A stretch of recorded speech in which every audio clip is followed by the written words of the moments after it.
Thailand, land of enchantment. A nation of Buddhist roots with natural beauty and culture that rivals any country in Southeast Asia. From the outside, it might appear to be a prosperous area with flourishing cities filled with people and activity. Sadly, it's also a land that has taken away many of its children and sacrificed them into prostitution. Children here have become victims of the sex trade, many times before even reaching their teenage years. Large numbers of impoverished Thai kids are struggling to survive and live a day-by-day existence. They're searching for not only their next meal, but are also looking for someone to care for them and make them feel loved. What better setting for the distribution of shoeboxes? This past year, 50,000 boxes were given to kids here, bringing the total number of shoeboxes given to date to 86,000. The trip our video crew took was along with a group of 19 Australians who were a mixture of Operation Christmas Child managers and coordinators and grassroots volunteers. This group of workers handed out 9,000 shoeboxes that had been packed from individuals all over Australia. In a refugee camp near the Thai-Burmese border, 9,000 refugees are contained. These homeless men, women, and children were forced from their homeland either by natural disaster or military action. With little freedom and forced to raise their families from within the confinement of this guarded encampment, the Operation Christmas Child shoeboxes brought joy and hope. What more appropriate place to bring a gift to one of God's greatest gifts, children.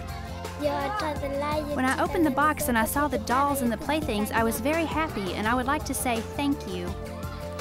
When I open and I see many presents, I'm very glad and would like to say thank you very much. I look at these children with so little, and I remember that Jesus said to enter the kingdom of heaven, we must be like little children. It's hard to believe how something as simple as a shoebox full of very inexpensive toys and items can bring such joy and happiness to children. It is very emotional. Sometimes it's hard not to cry, but at the same time, you just catch their happiness, so you can't really cry. We've been to some extraordinarily difficult to get locations. Yesterday we went across a long lake, sailed up it for an hour to villages which had once been flooded. We loaded the shoeboxes in cartons, stacked high and looking kind of unstable, and we sailed up lake for approximately an hour until we rounded a corner into a very reedy little bay, and there, nestled into the hill, was the beginnings of the village. And we nosed our bow into the muddy shore and then clambered off, slipping and sliding, and carried the boxes up a long, windy, dusty track to where the village was. The children, in fact, when we arrived, most of them were actually asleep.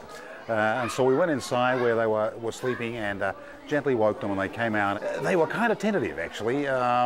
Children normally are eager to get hold of the boxes, but they were a little tentative. However, when we put the box and the booklet explaining the story of Jesus down in front of them, and then we opened the box, their faces lit up, and it was fantastic just to see the joy which comes, and particularly the children who've got so little. Many, I doubt, have ever had a gift before in their life. Some distributions took place in villages far off the main highway, pushing the limits of the off-road trucks. As we came across the rivers, we had to come across about 12 to get here. We drove in with the four-wheel drives, the cartons of boxes on the top, and as they opened their boxes, their little faces lit up. You could see then that the hope and the seeds that we were planting would almost certainly bear fruit in the future.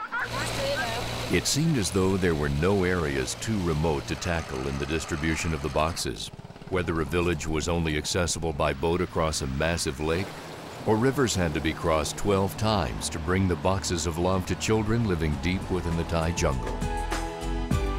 After all the gifts had been handed out and all the laughter faded, it was the hope of all who participated that if only one child gained insight into God's plan for their lives through Jesus Christ, it would have all been worthwhile.